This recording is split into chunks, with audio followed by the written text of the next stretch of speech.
We love to get the money.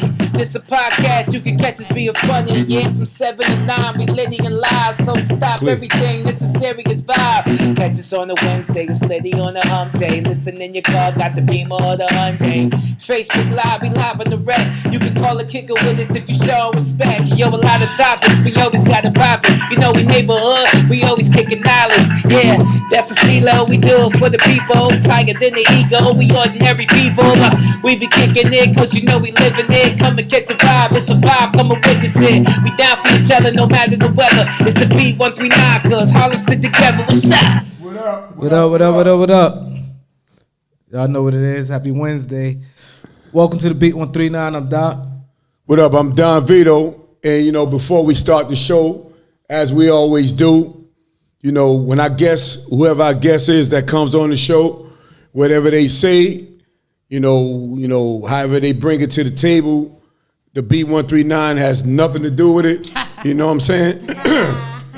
I'm tired of people calling me, tired of people stop me in the street. Like, yo. People come on here, it's freedom of speech.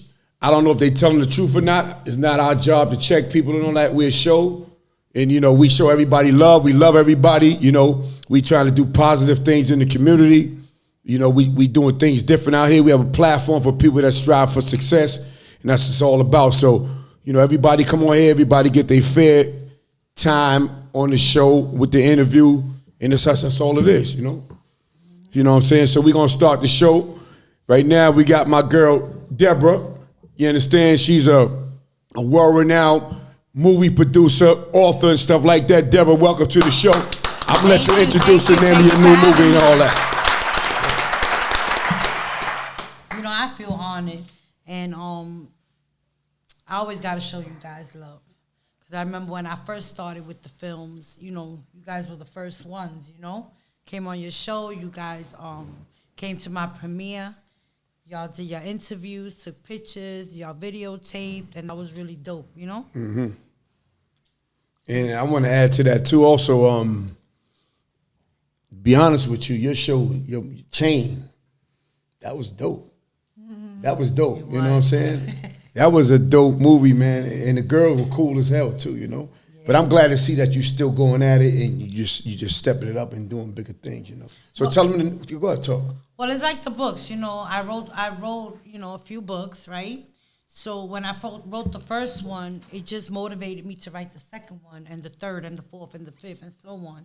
And it's just like, you know, with the books, I'm doing that with the films.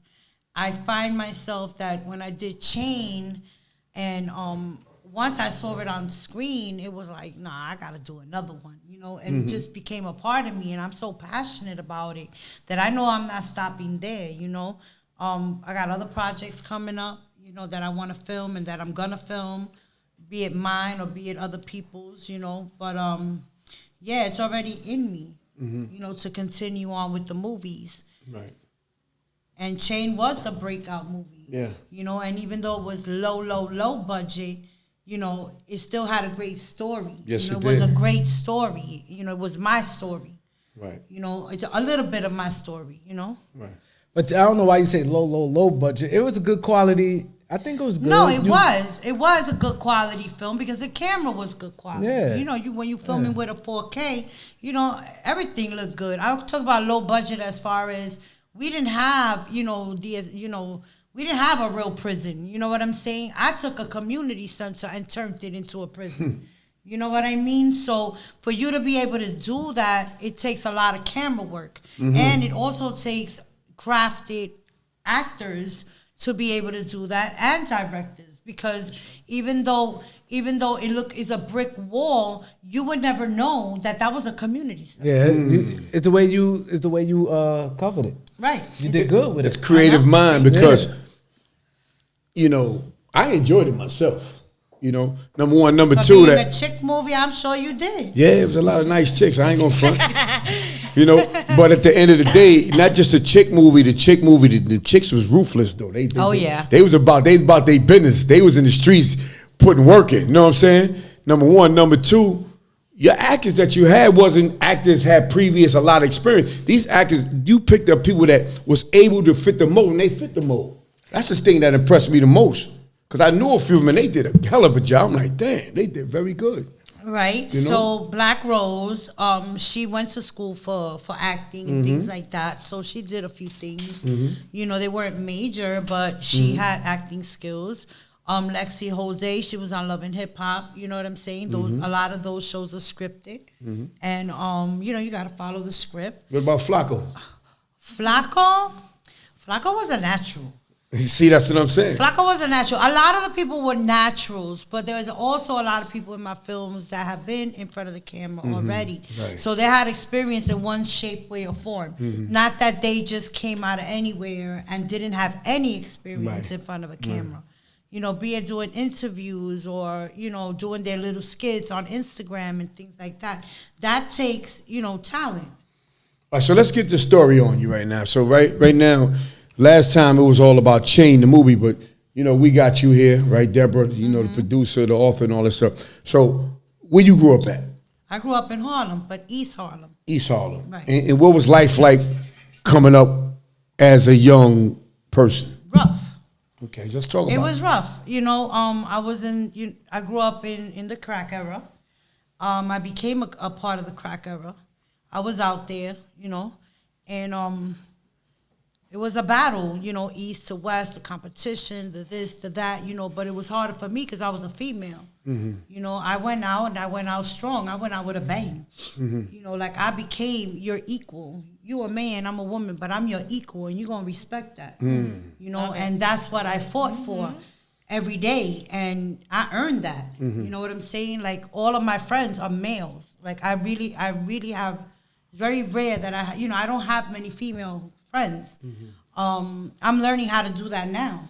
You know, how to have a female friend. You know, I've been betrayed. You know what I'm saying? I've had bitches that go after my man. You know what I'm saying? I had one that had a baby from my man. You know, so I went through my trials and tribulations, you know, and I don't trust females. Right. So in order for me to be your equal, I had to prove myself. Right. And I did.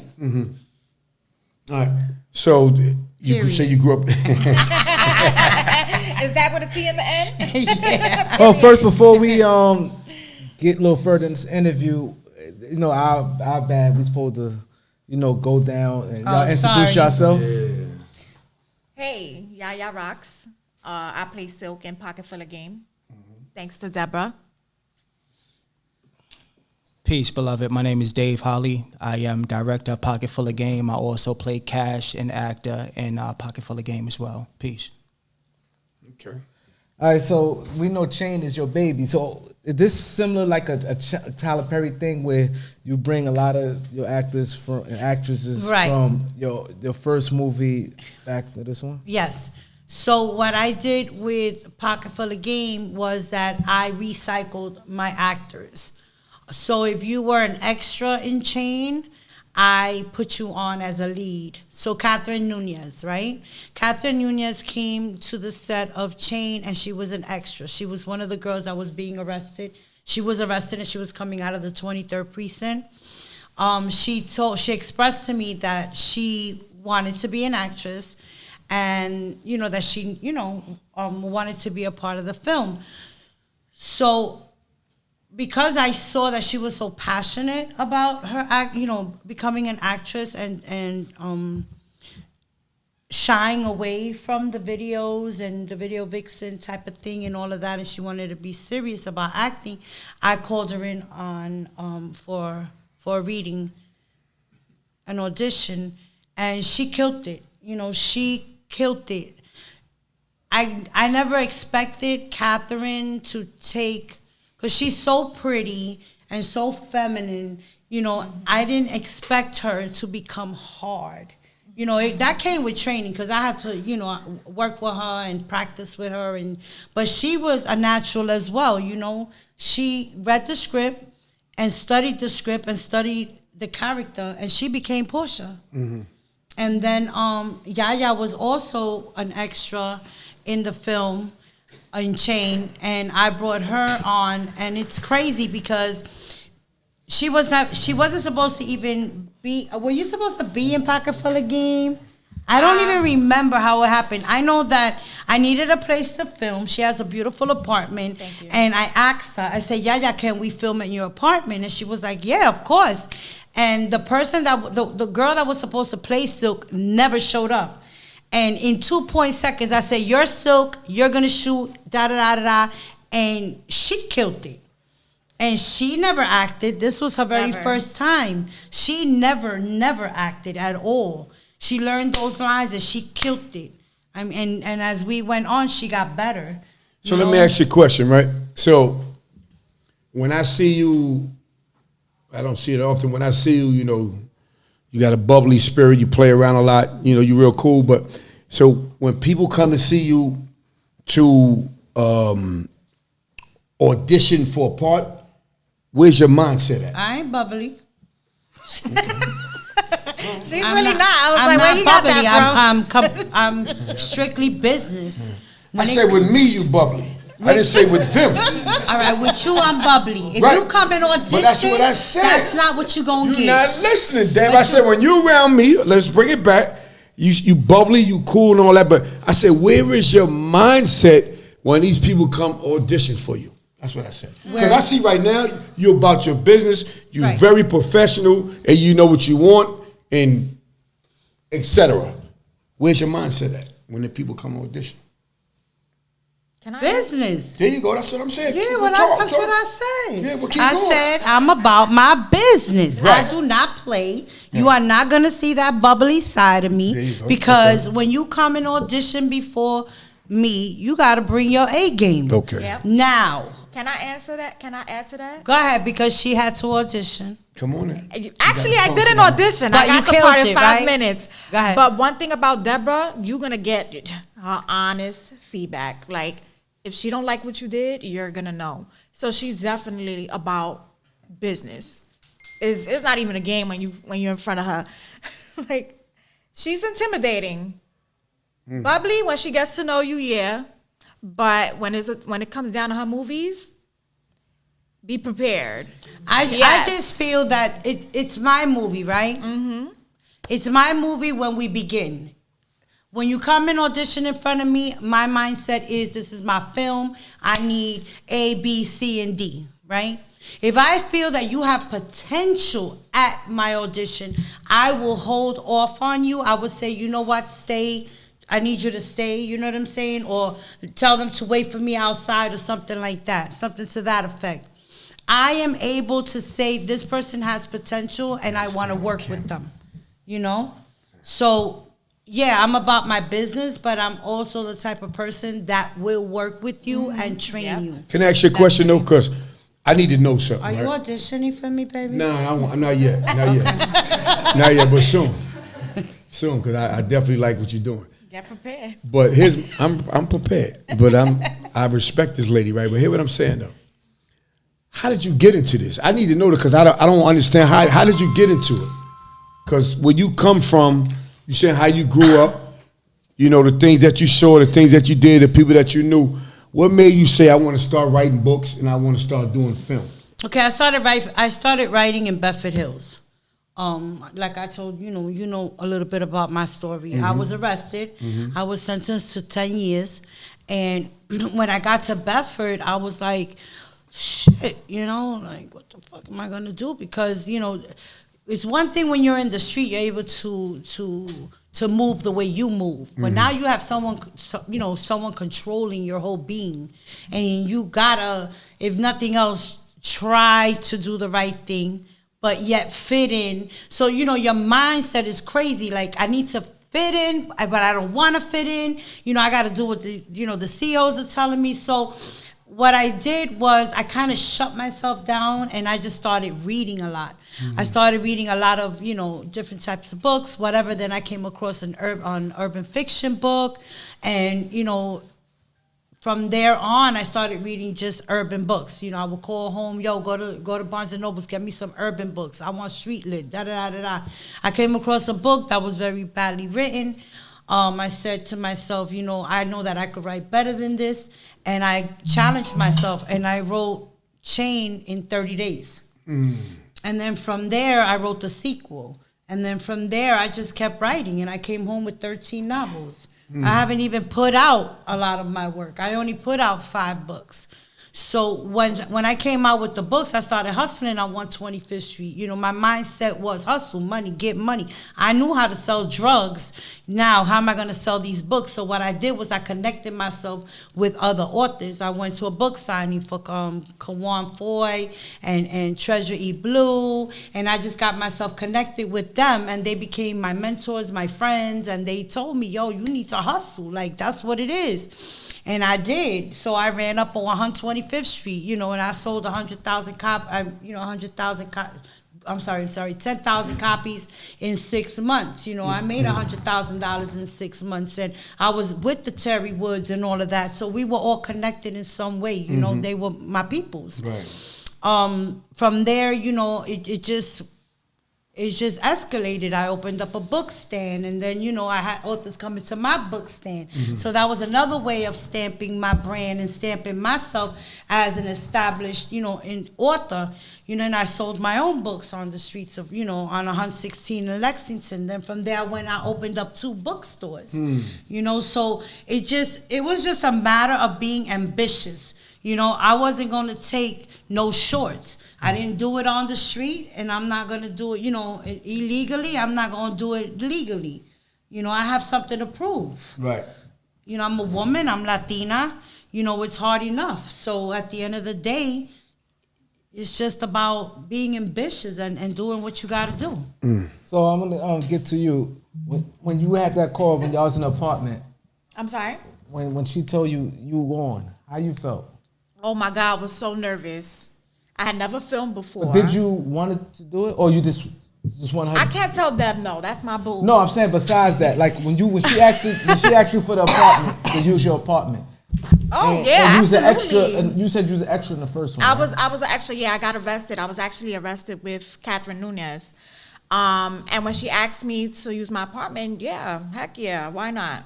And then when the girl didn't show up, and she said, "Let's do this." that was like really shaky for me. I never really saw myself on camera. I'm very camera shy. I wasn't huge on doing pictures or anything like that. So when it got thrown to me, I knew she needed me. Why not support? You know what I mean? So it was like, all right, let's do this. You know, I think it made it more easier because being brought up in Harlem, I was also very street. You know what I mean? So I was able to relate to the character in a lot of ways. So I think that's what made it easier. And it just took off from there. She loved it. She was happy with it. As long as she's happy with it, I'm happy. Did you go to the premiere last year? Yeah, I was there. Oh, so you seen us? I don't. It was so many people there. No, but we do. We do what we do. So there was so many. Now let me ask you a question. So I know you said you was camera shy, but how difficult was it for you to learn the lines, to memorize the lines? You understand? It made it easier for me because I was able to relate to the character. Okay. Being that I've been around certain type of people that are okay. So basically, I'm gonna give you a small pinch. Now we want the Silk. whole pinch. Nah, I can't because you gotta tune in and watch the movie. Okay, cool. But Silk is not right. Like she's just a grimy chick. Like she's not to be trusted. And I've basically been faced around females like that. As Deborah, chicks could be really trifling. You know what I mean? So in that sense, I was able to relate. And it made it easier for me to and I even freestyled a little bit and threw in my own swag in it. It just, right. And then from there, it just pretty much came naturally. It was really fun. It was a great experience. I'll do it again. Why not? So my man over here, I'm interested to see what role you had to do with the movie. And you say you played a role in the movie, and what else you do? Copy that. I'm a director, one of the directors of Pocket Full of Game, the movie. Also, I play Cash, which is one of the 3 main male leads in the actual movie. It's a crew that we have, Fresh Bone and Cash, and we run the streets doing a few things to live life at a high level. And there's some turbulence that's kind of introduced into our circle that kind of changes things. Okay. So where did you get why did you name it what you named it? Because everybody got a pocket full of game. Everybody got fucking game. Okay. It don't matter where you come Yeah, from. you talking to me like y'all got but, game or something. no, because it's the I ain't title. doing nothing to you, I man. know, baby, but it's just the title. It's just so Why you keep hitting me, I'm man? sorry. I get gangster I just sometimes. mess with you. No, Yo, Sam, when go I get wrote, her, man. check this out, man. When I wrote the book, I didn't have a title. Right. Okay. Right, and then I was like, the characters, the positions that they were in, what they were doing, and how we all have some type of manipulation. We know how to manipulate. We know how to do these things, right, to get by on the streets. So it just came to me. I said, pocket full of game. And it sounded good. And then it became very powerful to me. You know what I'm saying? Like the title became a part of me. That's a powerful title. I like that. I ain't gonna lie to you. Pocket full of game sound like something going on. Like you want to see that. So That's let me real. ask. So is this the first movie you directed? Yes, sir. So Let me tell you about David. I'm sorry, baby. David came to audition for another film that I was going to direct, and he just had such a big presence at that audition. He was auditioning for two different movies, two different parts. So when he auditioned, he just had such a powerful presence that I had Capri have him stay on. Like I needed him to stay, And he became at that audition, he went from auditioning to reading with the other people that was auditioning. So it was so natural for him to just read with everybody, and then he just fit every single character. Like every part he read, he killed it. And I'm like, yo, this guy is gifted. You know what I'm saying? And he ended up doing the other film. We waited. Oh, so this is why I want that, because now you jumped. You saying he killed the part as far as the chain? No. He was in another film. I don't want to mention the film because I don't got shit to do with the film no more. But he did that film, and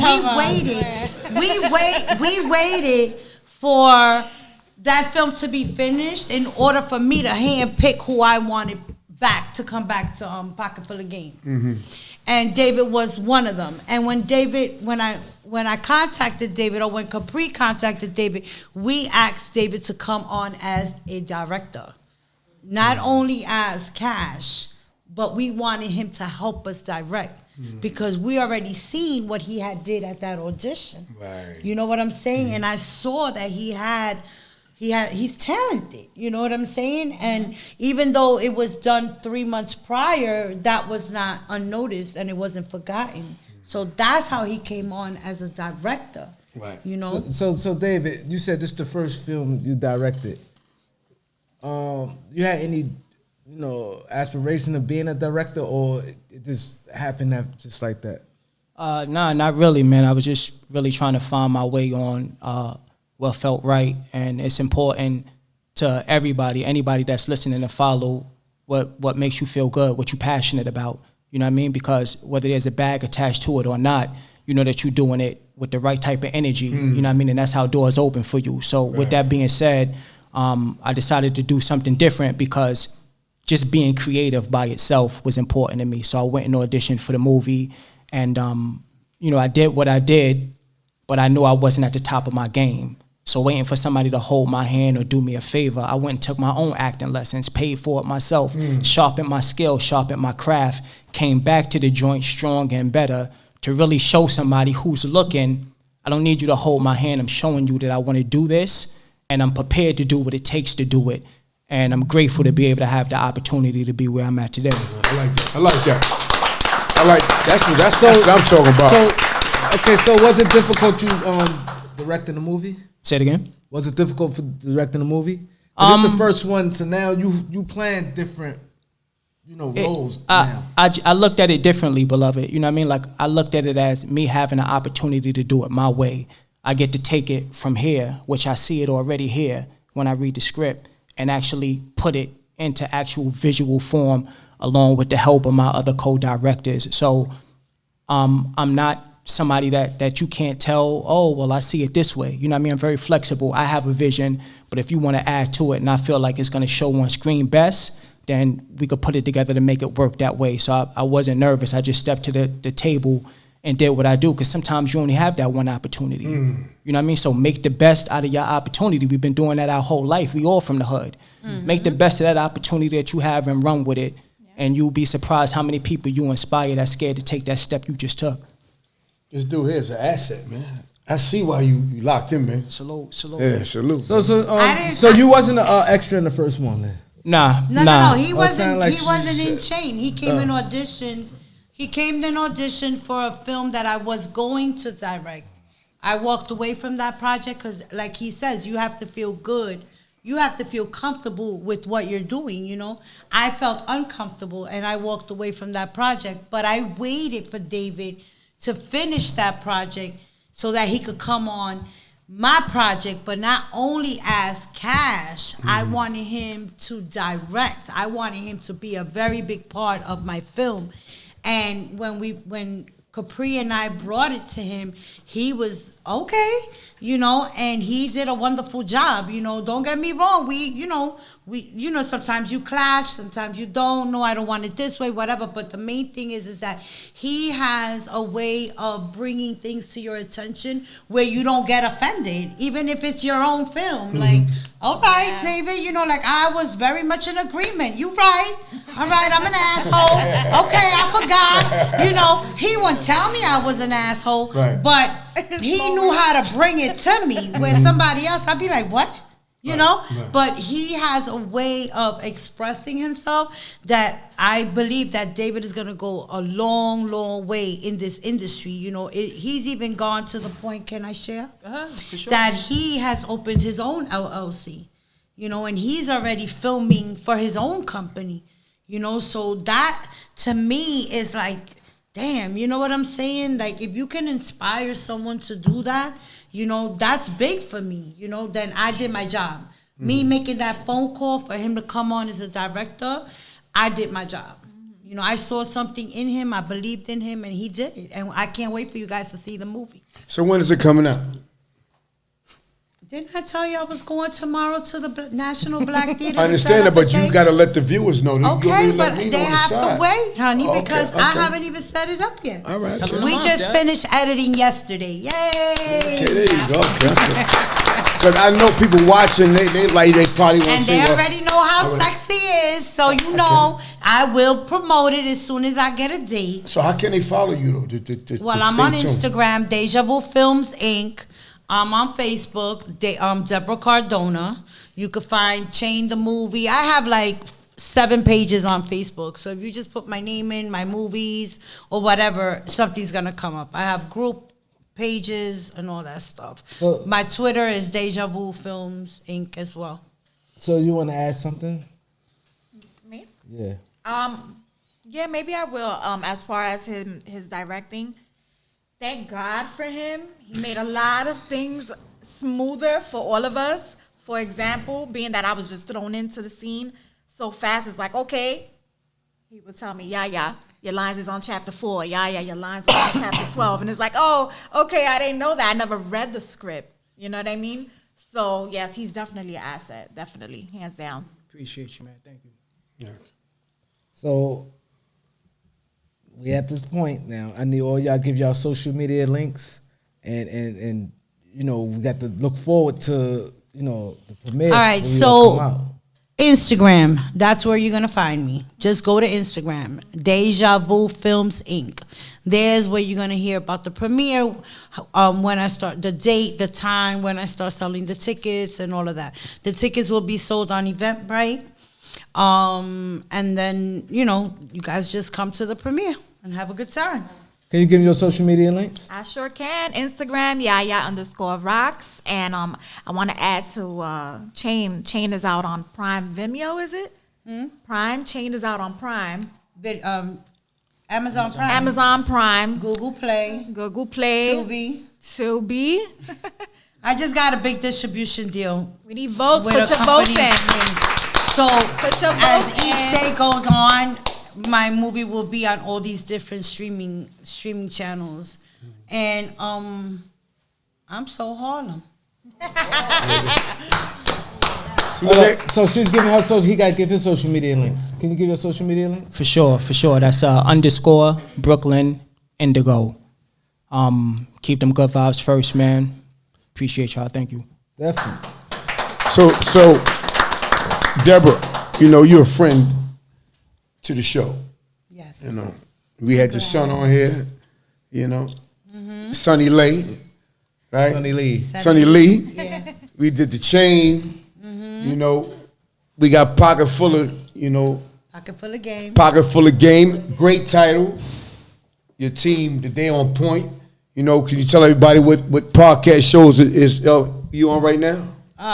The Beat 139. Okay, there it is. Y'all stay tuned. She got a post interview coming up. My girl Deborah, we love her. There it is. So look, you got a post interview. I'm on the You got a post interview in the back. Yo, it's Harlem on the rise, yo, we love to get the money. This a podcast, you can catch us being funny. Yeah, from 7 to 9, we litty and live. So stop everything, this is serious vibe. Catch us on a Wednesday, it's litty on a hump day. Listen in your car, got the Beamer or the Hyundai. Facebook Live, we live on the rec. You can call a kicker with us if you show respect. Yo, a lot of topics, we always got a poppin'. You know we neighborhood, we always kicking knowledge. Yeah, that's the stilo, we do it for the people. Higher than the ego, we ordinary people.